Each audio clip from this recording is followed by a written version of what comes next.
A young Afro-Caribbean patient presents with left knee pain. I am showing you the radiographs of the left knee. Describe the findings. Let's see. Yes. The anteroposterior and lateral radiographs of the left knee demonstrate multiple lobulated calcified masses in the anterior periarticular soft tissues. These calcific deposits are located extracellularly within the soft tissues, external to the joint capsule itself. The underlying knee joint space is fully preserved with no evidence of osteoarthritis, joint effusion, or bone erosion. The cortical margins of the patella, femur, and tibia are intact with no periosteal reaction or bone destruction. Taking into account the patient's young age and Afro-Caribbean ethnicity, the findings are highly characteristic of tumoral calcinosis. What is the differential diagnosis for periarticular soft tissue calcification, and what are the main clinical features of tumoral calcinosis?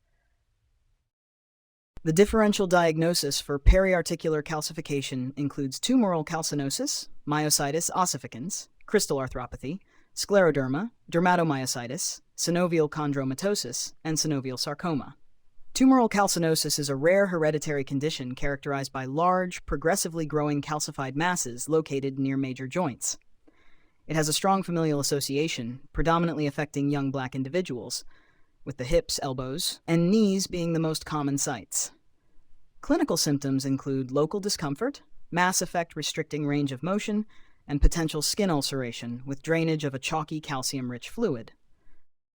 I am showing you 3 comparison images: a hand radiograph, a hip radiograph, and an axial MRI sequence. Describe their findings. The hand radiograph in the first image shows extensive periarticular soft tissue calcifications in the fingers, along with characteristic distal tuft resorption of the index finger, diagnostic of scleroderma. The second image shows a child's pelvic radiograph with irregular, amorphous periarticular calcifications arising from a synovial sarcoma of the left hip.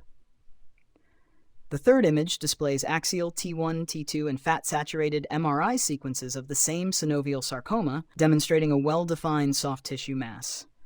This soft tissue tumor is hypointense on T1-weighted images and demonstrates inhomogeneously hyperintense signal on T2 and fat-saturated sequences. Explain the radiological tips for differentiating these conditions on plain films and advanced imaging. Tumoral calcinosis characteristically presents as lobulated, cloud-like dense calcified masses, often showing fluid levels on CT or MRI, representing milk of calcium.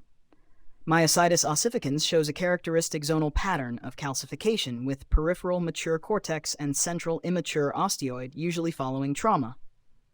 Synovial osteochondromatosis presents as multiple, similarly sized ring and arc calcified loose bodies within the joint space, rather than periarticular soft tissues. Synovial sarcoma displays irregular amorphous calcifications inside a distinct, growing soft tissue mass that erodes bone and shows heterogeneous MRI signal. Discuss the medical and surgical management of tumoral calcinosis and how you would manage this patient as a radiologist.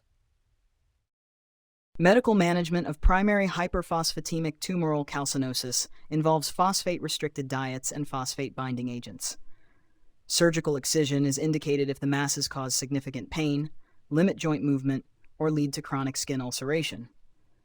Surgical resection must be meticulous and complete, as incomplete excision is associated with a high rate of local recurrence.